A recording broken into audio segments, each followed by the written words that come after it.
الله أكبر الله أكبر الله أكبر لا إله إلا الله الله أكبر الله أكبر ولله الحمد।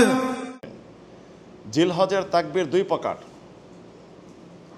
একটি তাকবীর হলো জিলহজ মাস প্রবেশ করা থেকে নিয়ে আইয়ামুত তাশরিক অর্থাৎ জিলহজের 13 তারিখ পর্যন্ত হাজিরা যেদিন মিনায় থাকে শেষ দিন সেই পর্যন্ত সকাল বিকাল সন্ধ্যায় রাস্তাঘাটে মাঠে কর্মস্থলে যেখানে থাকে না কেন সেখানে তাকবীর বলা।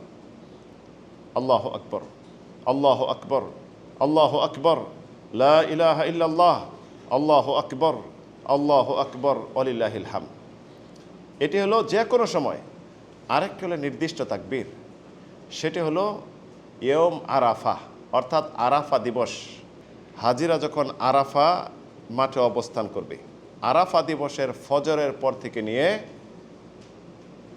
আইয়ামুত তাশরিক তথা জিলহজের 13 তারিখের আসর সালাত পর্যন্ত প্রত্যেক ফরজ সালাতের সালাম ফিরানোর পরে তাকবীর দেওয়া, এটা নির্দিষ্ট। সাধারণ তাকবীর যেটা যে কোনো সময় তো চলবেই, তবে নির্দিষ্টভাবে এই তাকবীর কখন দিবেন আপনি? আরাফা দিবসের ফজরের সালাত থেকে নিয়ে সালাতে সালাম ফিরানোর পর থেকে নিয়ে প্রত্যেক ফরজ সালাতের সালাম ফিরিয়ে তাকবীর দিবেন। এটি হলো নির্দিষ্ট তাকবীর।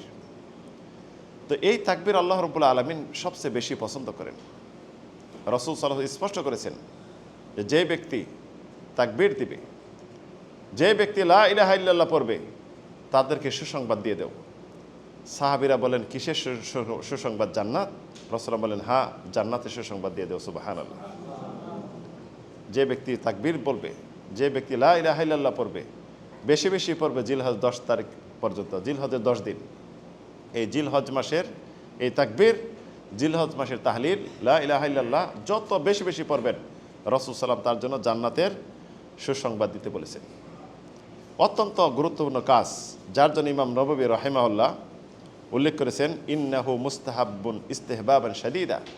এটা একটা গুরুত্বপূর্ণ মুস্তাহাব, গুরুত্বপূর্ণ ফজিলতপূর্ণ কাজ হলো এই তাকবীর দেওয়া। কারণ যত রকম ইবাদত রয়েছে এই ইবাদতের মধ্যে যেহেতু শ্রেষ্ঠ,